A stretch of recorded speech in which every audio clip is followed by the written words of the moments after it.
This is Jessica. And this is Kelly. And this is the Chasing Brighter podcast. So joining us today is Dawn Ruzich, who is one of my longest mom friends.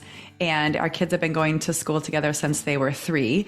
And Dawn's done a lot of different things in her career, even throughout the time that I've known you. But one of the her most recent role is at Lawndale Christian Legal Center, which seems like they do a lot of very interesting things in terms of social justice, which is what our focus has been in October. Donna's also an avid book reader. We exchanged a lot of book recommendations and a fellow Pelotoner as well, among other things. So with that, Dawn, welcome to the podcast today. Thanks for having me. So as we get started, maybe you can tell us like your role now at LCLC. Is that what? That's right. And, kind of in the spirit of social justice, kind of what the organization does. Sure. Yeah, my pleasure. Well, thank you for having me again. And, how commendable that you guys are featuring social justice this month. It's really admirable. So thank you for bringing a spotlight to that. So I am the Vice President of Research and Development at LCLC. First, it's probably really helpful if I tell you a little bit about the work that we do. So Lawndale Christian Legal Center was founded in 2010 in North Lawndale, which is a neighborhood on Chicago's west side. And it's, marked by all of the characteristics that you think are common to people who experience over-policing, over-prosecution, and over incarceration. So a lot of poverty, a lot of violence, underperforming schools, lack of employment, you name it, just lack of opportunity writ large. So the Legal Center was founded because one of the most commendable things I think about North Lawndale is they really are committed and invested in the community being the solution. So oftentimes you'll see, you have large universities or outside organizations, foundations, and this is, I'm sure well-intentioned people with really, wanting to do good work, but it's outsiders who have no knowledge of life within this community and how things affect them. And they come in bringing these solutions that typically end up failing or causing more harm. And what North Lawndale was committed to was saying the community already has the solutions, they need the resources. And so let's find out from them what they need, what they want. And so there's a church called Lawndale Community Church who gathered a group of community residents. And this was many, many, many years ago, like back in the 80s. And the residents identified 5 things that they wanted for their community. So one was like a health center, one was housing, so on a basketball court or a gym. And then one of the things they identified was competent, affordable legal services. And the church went through and they got the health center, which is, a beautiful state-of-the-art health center now that really is an anchor for the community. They, developed all these things that the community wanted, but the legal center was the last thing to come along. And it really was a meeting of the right person at the right time. And so in 2010, about 30 years after the community sort of identified that, the legal center was born. And it started with one staff member who was a criminal defense attorney, CEO, executive director, serving, a couple of kids a year, to now having 60 staff serving over 300 individuals a year. Wow. And so tremendous growth in just over 12 years. And we provide community-based holistic legal services. So nobody knows what that means, but basically what it means is that the community base is that we are in the community we serve and we only serve that community. So our headquarters are in North Lawndale and we only serve youth who reside in North Lawndale. Okay. And why that's important is many reasons. One is that the clients we serve are navigating all sorts of safety issues, and if you weren't familiar with that community, you wouldn't know what those were, and you would be inadvertently putting people into dangerous situations. It also just builds incredible community competence, cultural competence to say, like, we are in this community, we're with you, we're of you. And it just lends a whole another level of credibility. So that's the community-based aspect of it. And then holistic legal services, that every young person we work with, and we serve individuals who are under 25 years old. So there's no floor. That's as young as they come to us, as young as someone would be arrested, up until 24 and 364 days. And that's just because of the neuroscience of the brain development is why we stop at that age. But so every young person we work with has an attorney, a case manager, and a street outreach worker. And then we also have restorative justice interventionists who do circle keeping processes with a subgroup of young people too. So what we really believe is that obviously we want the best legal outcomes for the person that's available. But in addition to the legal outcomes, we really just want your life to be everything that you want it to be, and that you never have contact with the criminal justice system again. So we treat both sides equally. In fact, about 3/4 of our budget are spent on the social services side, although we are a legal services center. We do put there is a lot more resources on the social side of the individual's needs. And so, yes, we want better outcomes in court and in life. So let's take, there's a young, you have one of your case, what do you call a client? Client. One of your clients is young, is incarcerated or arrested for something, serves their time or whatever, goes through that legal process. Then does your organization stay with that person to provide social support until they are almost 25, kind of a thing, to help them continue to be successful? Yeah. So we typically come in on the front side of the case. Individuals usually find us because they need legal representation and have heard about us. So we usually come in on the front side, hopefully, as soon as the person is arrested. So, that just helps with the whole trajectory of the court case.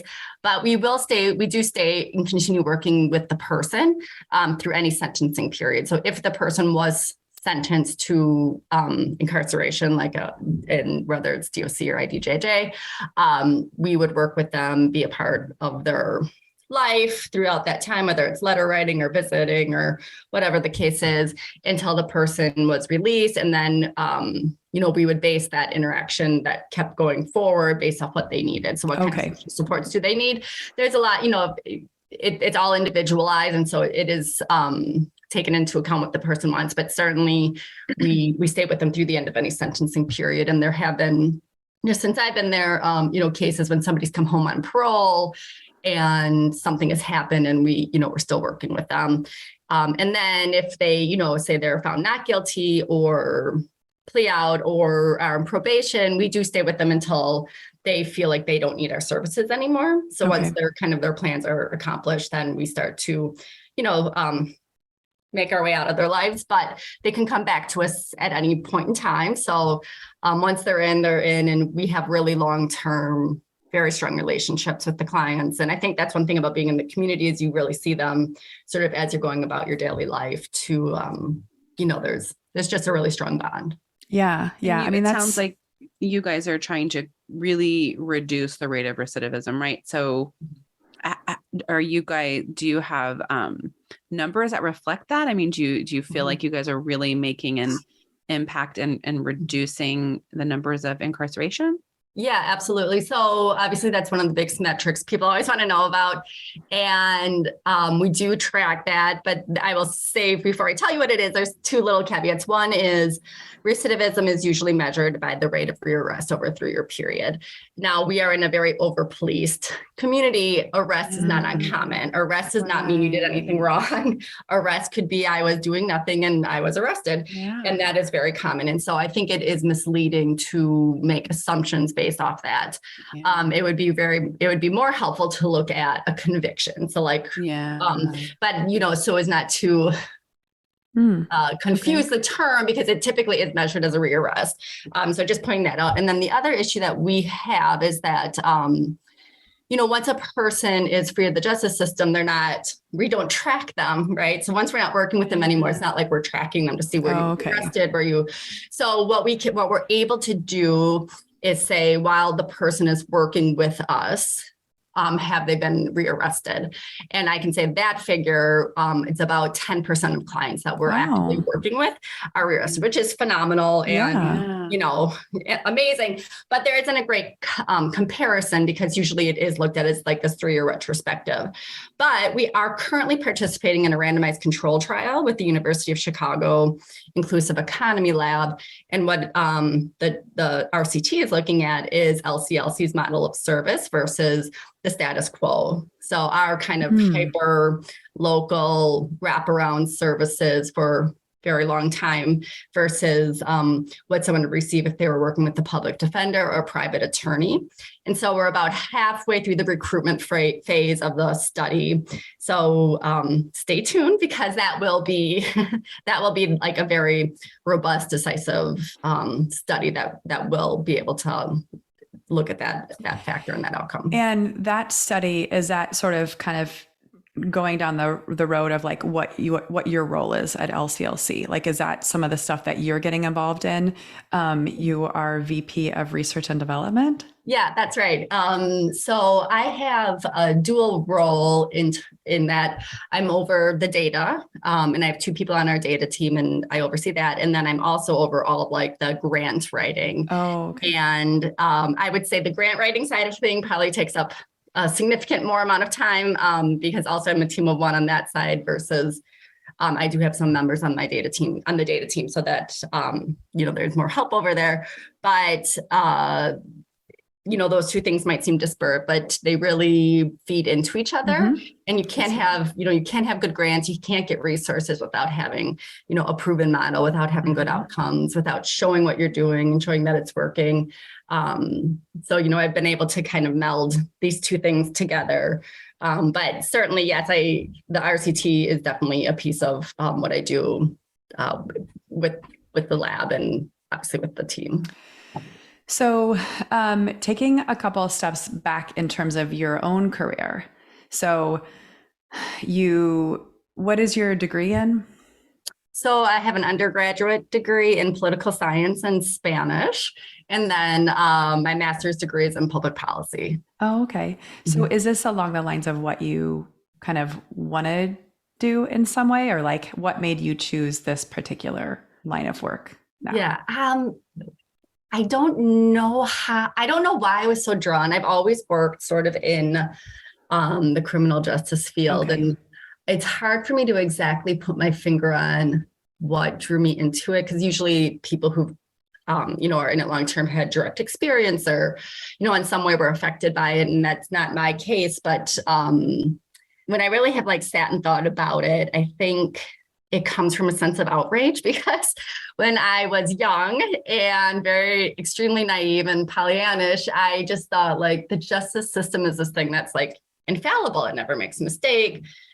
If you're in prison, it's because you did something wrong. If you're arrested, it's because you did something wrong. Like it's a perfect system. And I think I really had that as a core belief when I was young. And when I realized that's actually not at all what the case is, actually, it's very much the opposite. I just think it lit something inside of me where it just really drew me in to wanting to work on it and be a part of reforming that and transforming it. And I can hear that passion that you have, and correct me if I'm wrong, like what you're talking about is kind of institutional systems that are set up to hyper focus on a community. I mean, we recently interviewed Dr. Sarah Demoyne, who utilizes critical race theory. And we talked a lot about that kind of institutional racism and systems, like big systems that are set up, and so it sounds like that's kind of what you're talking about. And we talked about that a little bit, Kelly and I, about our experience with race and racism, again, being naive, not being exposed to a lot of diversity, thinking one thing, and then, moving to more urban areas and recognizing, oh, there's like racism. And, we had this idea, and so it sounds like that is a similar experience for you, that you were kind of faced with, oh, the system is set up for people to fail, specific populations to fail. Yes, absolutely. I mean, that you can't talk about, so many things, right? But certainly not the criminal justice system without overtly acknowledging race and the legacy of racism, and just the structural, and I mean, yes, the structural institutions, systems, policy, I mean, everything that are in place and at play still that have a direct impact on, devastating communities and generations. So Jess and I were just talking about stress. Having the job that you have and the work is like never done, right? It's like tireless. How is it for you? Is it stressful? Is it a stressful role? Yeah, it is stressful in that, as you said, the work is never done and it's tireless, but I think because of the money side of things, like trying to bring resources to the community that we're serving and to the individuals we're serving, I don't work on the front lines. I don't know the clients very well. So I don't have that stress of, but I have this other, like I feel a tremendous responsibility to make sure that we are not overlooked, to make sure that our clients are heard, to make sure their needs are met. And I think it's, there's such a gravity to the work. It's so serious. And, we only work with individual, with felony cases. And so like, this could be their life, and it's an incredible responsibility. And, I think that's, that can be overwhelming. Like it does feel like, a blessing in a lot of ways that you're trusted with this responsibility, that someone trusts you to do this, that they're willing to put their future in, our hands, the LCLC hands.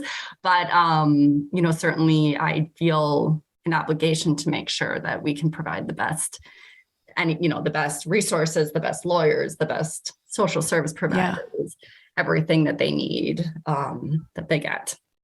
So it's like two different things, right? Managing your personal daily stress, and then also the overwhelming battle against institutional racism. And I guess, do you feel like a grassroots or community effort is making an impact? I think that's kind of like what Kelly and I were ending with our talk with Dr. DeMorney. It's kind of like, well, this really sucks and this is really depressing. What are strategies that can work? And do you think that community effort, being boots on the ground in the community, people from the community, is positively impacting and pushing against those structures? I think yes. I think that I have heard more and more people who are in positions of power realizing that the community has to be the leader. The community has to be the ones to decide what happens to them. The community needs control over what happens to them, but shifting those resources to them is difficult. And, there's hundreds of years pushing in the opposite directions, right? And so it's a lot to overcome. I think another issue that I know I deal with is that I'm just really surrounded by like-minded people. So I feel like that's so common. And so we all kind of agree, like we all kind of, have very similar mindsets and thinking. And so do I feel like, we're pushing against people who think differently? I'm the amount of contact I come into with people who are of a different mindset is so minimal that I feel, and obviously we can talk about the whole social media, all of the ways that that's getting even worse and, further apart. But I feel like I'm not often in circles where there is sort of this moment where it's like you can change a heart and a mind, because generally speaking, most people I'm in contact with are already on the same page. I do think our team, our executive director, he's in a lot of leadership positions where he is definitely coming into a lot more contact with people who might not be of the same mindsets. And I do think that progress has been made. And I definitely, even if you just start looking, you kind of start picking up on things when you see papers issued or newspaper articles and things, it does have community does seem to be emphasized more. But I feel like the opposite is also true. Like we also have a lot of people coming back and saying, but, or look at, Fox News just has done some outrageous documentaries and, So I think, on a large scale, do I feel like we made tremendous gains? I'm not sure, which is sad and depressing. Yeah. So And, in that community, you guys are making an impact. Is that overall impacting larger systems? Probably not. And so it sounds like you manage work stress, or that you tell yourself the narrative of like, I'm here to get funding. Like, and if I get funding, like I can make a change. Like you obtaining grants and funding really makes a huge change. And then what about on a personal level? How are you managing stress day to day? I'm not sure. I know you have one child. How many kids do you have? Two. Yep. Two. And what are their ages? 12 and 11. Oh, yep. Good. Those, I'm telling you, I have a teen and a tween and a 7-year-old. I'm telling you what, my tween, there's some hormones raging and anger. And so you have double going on there. So how are you kind of managing that, being a working mom and those stresses and finding that balance for yourself? Yeah. Well, one quick thing, just to leave it on a more hopeful note from what I just said, is I do think if you look at least across more local government, you will see people who have gone to very high levels of office, who are very committed, active, vocal about putting community first. So I think that's incredibly hopeful and, great, and should be something that we celebrate and acknowledge. So that's one thing I just want to make sure I said, but I think managing stress. Okay. Well, I haven't really mastered this yet.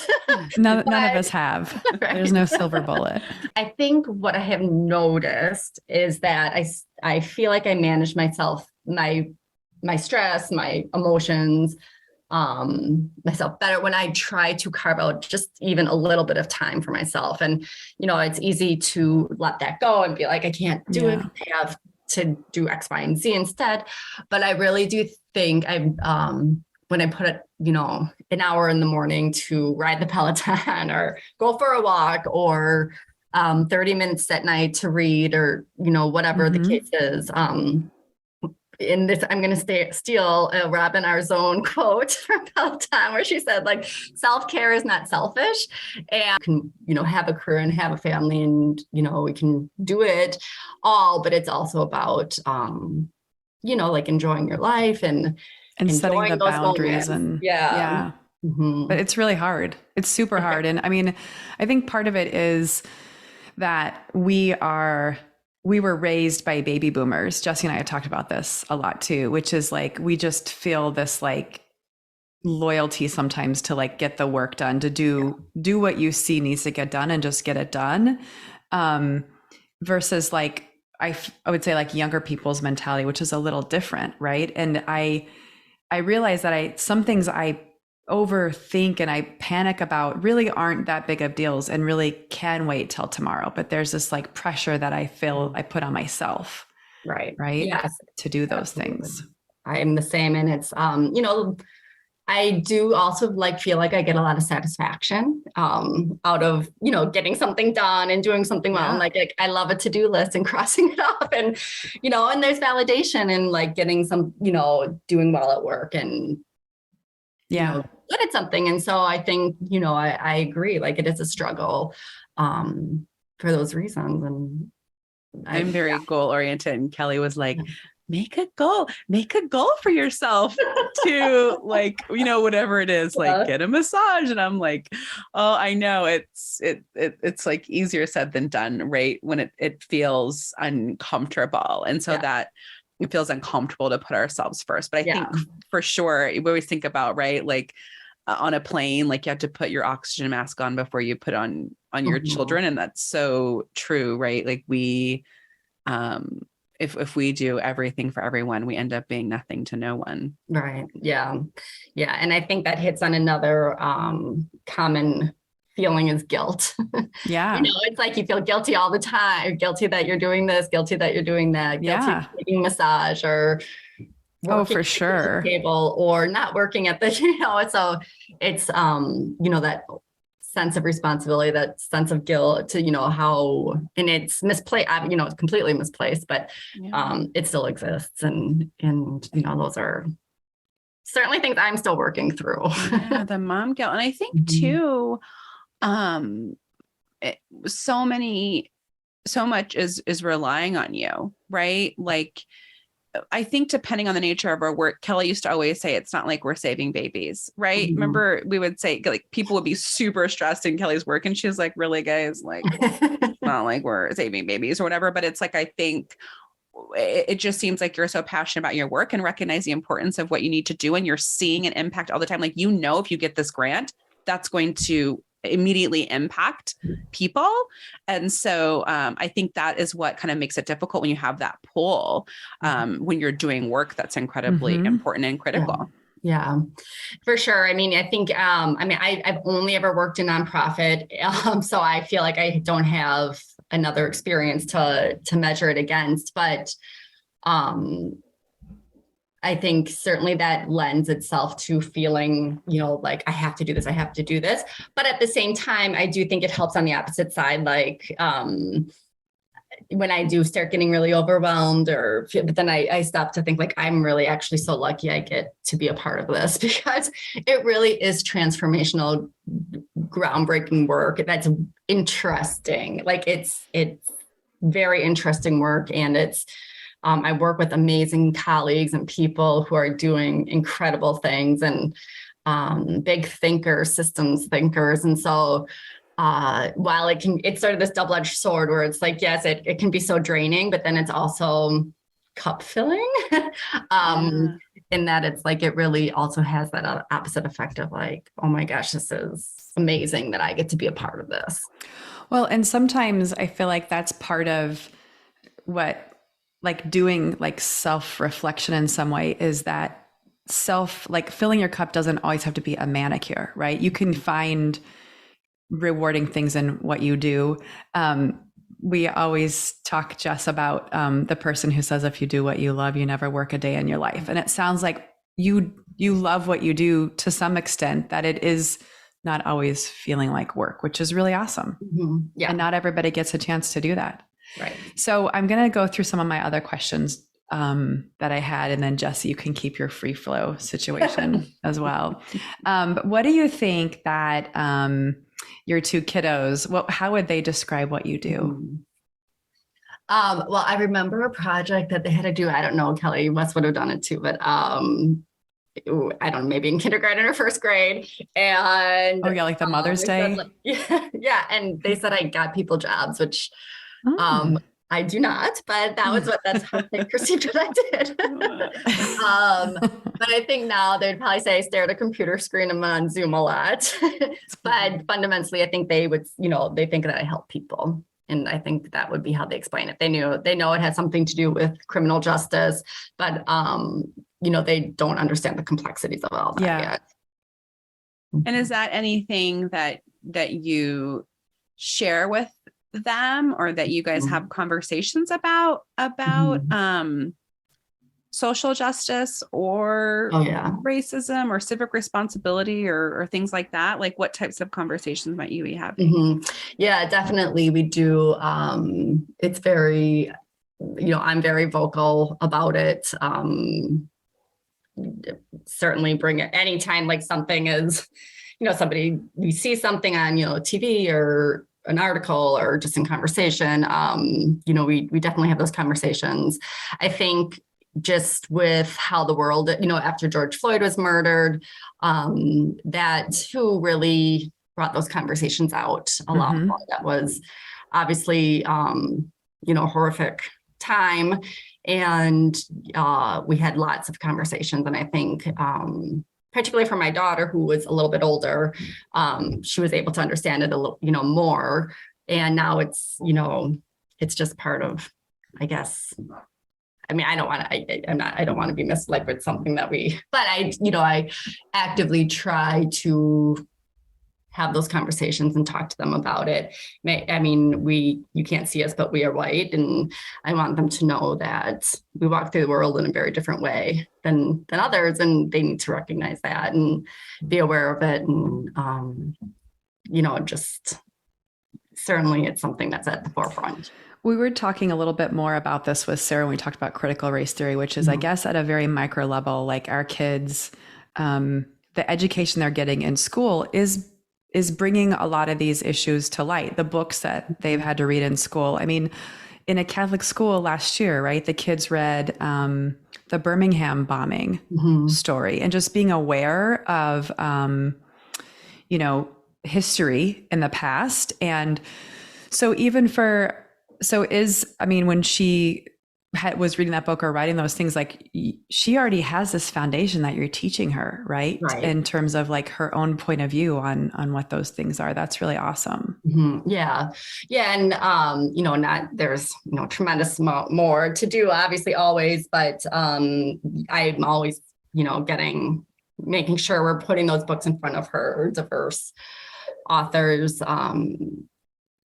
making sure that they're comfortable talking, asking questions. And racism is a very complicated issue. And it's like, how do you explore that with your children and talk about that, what that really means? Because there's a lot of nuances and it's a very complicated subject. Yeah, for sure. I mean, the other thing is, I guess, going back to the thing that they're reading books in school and they're learning about it in different ways, and they're living in a city or an urban, you guys live in a metropolitan area. There are other things that they can kind of get exposed to. So Dawn, what about, so one of the things that we were curious about, so because it's Social Justice Month for us at Chasing Brighter, we try to also pick a book, which we picked yesterday. The Hate You Give. The Hate You Give. Oh, I read it. It's so good. Yeah. It's so good. I'm like 4 chapters in or something. I want my 14-year-old to read it. Yes. It's wonderful. Yeah. What are some other books that, come to mind for you that stick in your mind? Well, so Jessica, as you were talking, I'm actually currently reading Taste, and it's on my list. And it's all about the dominant group, and it's like, I don't want to say it's so good because it's horrible, but it's very well written. It's very important reading. I'm making notes in the margins and doing all that. So I would highly, I'm not through it yet, but I have had that on my list to read for a long time too. Is it pretty heavy? Yeah. Okay. It's very, it's heavy. Very good. Very important. Because in America, we want to say anybody can, I don't know, I'm like butchering this thing, right? But anybody can become rich. You can come to America and anybody can become anything. And it's like, we're this free country where anybody can be anything. We're not like India that has a caste system, or we're not like that country that has a caste system. And it's kind of like, hello, right? Like that. Yeah. So I'm only have systems set in place that it's not equal opportunity for everyone. Right. I'm only like 100 pages in, but yes. And now I'm very embarrassed that I mispronounced that word, Cass. But anyway. We can edit that out. Okay, great. Good. Make me sound smart. It's, one of the biggest takeaways so far, just this far into it, is that, the construct of race is social. It didn't exist until America was, people came, you weren't white, you were Irish, you weren't white, you were Italian. And this whole thing about, black and white came to be when the US was colonized. And so that, how she presents that, I thought was very interesting. And that sounds really interesting. And as you're referencing, Jessica, there was a piece about when Martin Luther King went to India and was meeting with some of the lowest castes. And I think that they were called untouchables. And they said, this is, India made that connection immediately, like, oh, well, that was the equivalent. And she has, an excerpt about that. But yes, it's very heavy, but certainly I am enjoying reading it. Well, it's increasing your knowledge base to then have a framework to explain things to your children, right? Yeah. And I think too, like when you were saying that, I just feel like in that right there, how we're describing this is like, just once again, just to show, it goes to show how privileged we are. We don't have to think about this every single day.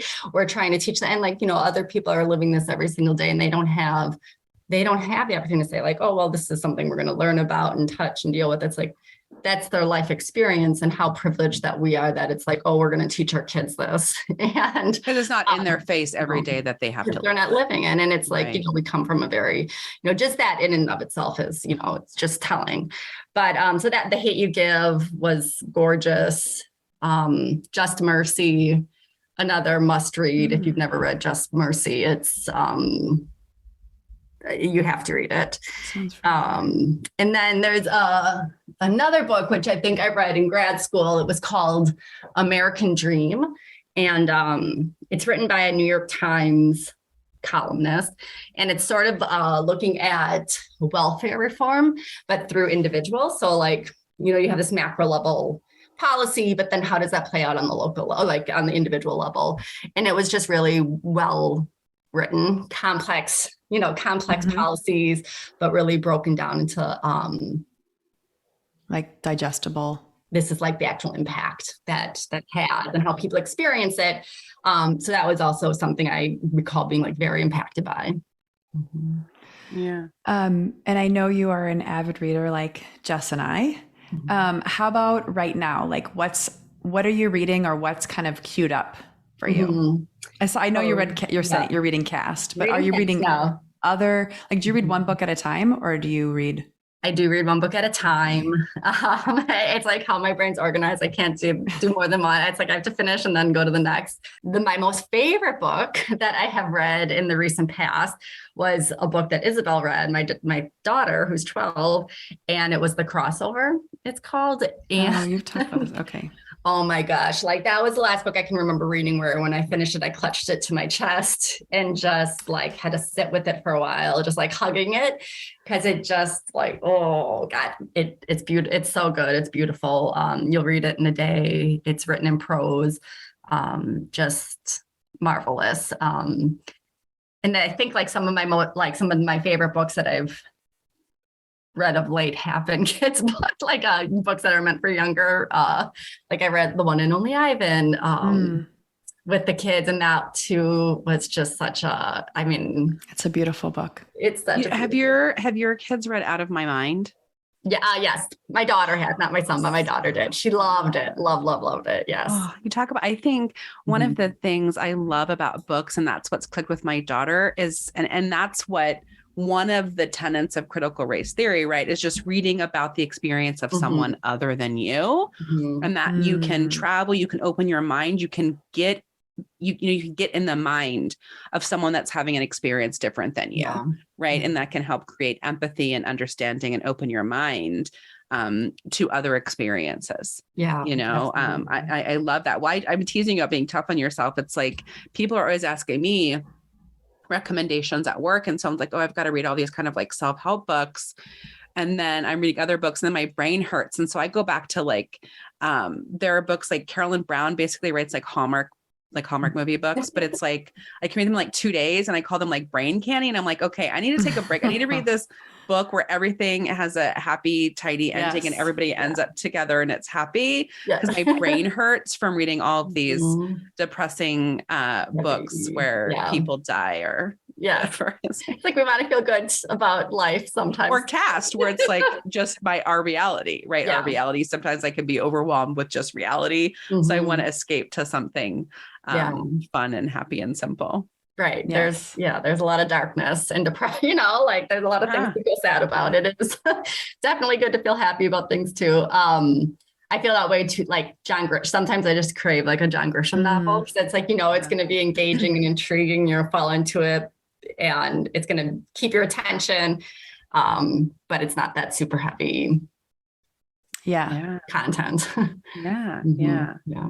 And I just finished a biography on the Wright brothers. Oh, that was a David McCullough book, which I haven't really read many of his. And it was actually surprisingly light and cheerful. And, it is interesting that various genres, depending on the writer and the story, can be happy too. Yeah. Well, I have to go back. I think this is how you are too, Kelly. But I have like 2 bookshelves full of like unread books. And so I keep it well stocked at all times, but that's one of my favorite things on earth to do is when you finish a book to go and pick out the next book. What's going to be the next one in the queue. So that is one of my favorite things, activities in life. Dawn has my dream living room. Her husband built her an entire wall bookshelf. It's like floor to ceiling and it's filled with books. And every time I go over to her house, I just borrow a book because I feel like it's just so beautiful. I love your bookshelves. Thank you. I'm so envious. Yeah. I am a big Kindle reader because I'm a voracious reader and I can't wait. I have to immediately start a new book. Yeah. Immediately. And I read, Kelly, and I love bookstores and I love buying books too. So I listen to audio, Audible, I read books, physical books. I have the Kindle. I'm probably reading 2 to 3 books. Wow. At a time. Like, cause I don't know, I think my brain can do it. I don't know. Maybe I'm not. Cause I told Kelly, I'm reading this book. I think I read it before.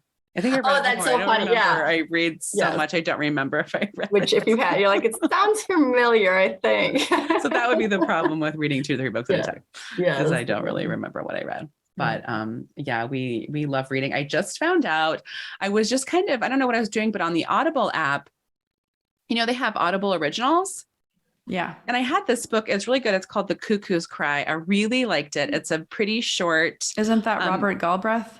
I don't know. It's made for Audible. It's not. That's Cuckoo's Calling. Cuckoo Calling. Yeah. Which she's got a new one out. Yeah. It's the first book, The Cuckoo's Cry by Carolyn Overington. It's set in Australia in 2020 during the pandemic. And it's the first time I read a book. Like I read a book and they kind of said, oh, we put our masks on. But, this was like a book right at the beginning of the pandemic. So it's the first one that I heard about, like they weren't sure letting people in their house or what to do or whatever. It was really interesting. It was a pretty short book. And so I was like, oh, let me go look and discover on the Audible app about all these Audible originals. They have kids, young adults, whatever, and they're made for Audible. They're free if you, I think if you have an Audible membership and I'm not sure how that all works, but for me, they're free. And I found young adults. And so I sent all these ones to my daughter because they have like actors with different voices. Yeah, and they it's have more sound of a theater effects. production. Yeah. And so I was like, I think you're going to like some of these books. And I was so happy that she was really getting into it because to me, she has to read so much for school, but it was like, it's just exposing them to something different. I think getting them off screens a little bit. And so today she was like, I can't find my AirPods because I want to listen to this, theatrical audio thing that she was listening to. So I was like, oh, I need to get my 11-year-old into this. So I want to show him. They had the entire 45 hours of all of Jane Austen. Wow. Like just all of these books. They had the Jungle Book, just different books. They have Treasure Island, which was, I listened to that one. It was really, really Count good. of Monte Cristo, one of my all-time favorite books. I love the Count of Monte Cristo. But yeah, I thought that was cool too, to get, it makes me think of radio. And radio theater or whatever, and kind That's of what it sounds getting like. kids into another genre. And I think same thing we're talking about. They're not, our kids, kids would not be physically reading, but they would be, having their mind opened to someone else's experience. And so that's another way that we can expose our kids, like The Hate You Give. Yeah. I was able to we have the Libby app, you can get the, you can get from the library. So we have the audio book from the library. And that's sometimes a way I can sneak things into my kids. Like I'll listen to it in the car and they'll be like, oh, what happened to that person? What happened in the book? Like, what happened to that person that happened there? And like, oh, that's terrible. And it's like, yes, right. Little ways that we can expose them to other ways of life. Yeah. Yeah. I have not done Audible ever. And I know Kelly loves it. So I do. I need to get into it. I'm sure I'd love it. And there's nothing better on a long car ride than doing, some sort of cast or audiobook. So it just makes it go like that. Yeah. Definitely. Well, and we already have high reading levels. So we don't have, like for my kids, it's like, they still need to like learn words, I go back and forth sometimes depending on the book though. Yeah. Because I have a friend who loans me books all the time and they aren't always books that I want to physically read. And so I'll always just listen to the audio version and then I give that book back to them. That's how I feel like I can audit kind of like I know I say kind of like, isn't that the self-help genre, like a Brene Brown type book or something like that, where it's like, I want to get the content and then I'm like, oh, I want to read it because I want the physical book so I can go back and write in it for sure. Back and forth. So it's kind of like a reference or like Kelly and I just I think some of the nonfiction books, it's really hard to listen to the Audible because it'll be like study 2526 from blah, blah, blah, like all the footnotes and things that they add into it. It gets really, because you read everything. So it gets tough. Yeah. We could have like an entirely separate episode just on talking about books. Yeah. I feel like that's when I truly come out, like when you're talking about a book you really loved, I feel like, or didn't like, I feel like I come alive for sure. It's one of my favorite things to do. Yeah. Us too. Yeah. Dawn, thank you so much for joining us today. Hopefully you had fun. This was fun. This was my first time ever doing anything like this. It was very fun. Thank you for having me. Yeah, well, we want to have you back too. We'll keep talking. Loved hearing about the critical work that you guys are doing. Yeah. Thanks for listening and joining us today. And don't forget to follow us on social media at Chasing Brighter or on our blog, chasingbrighter.com.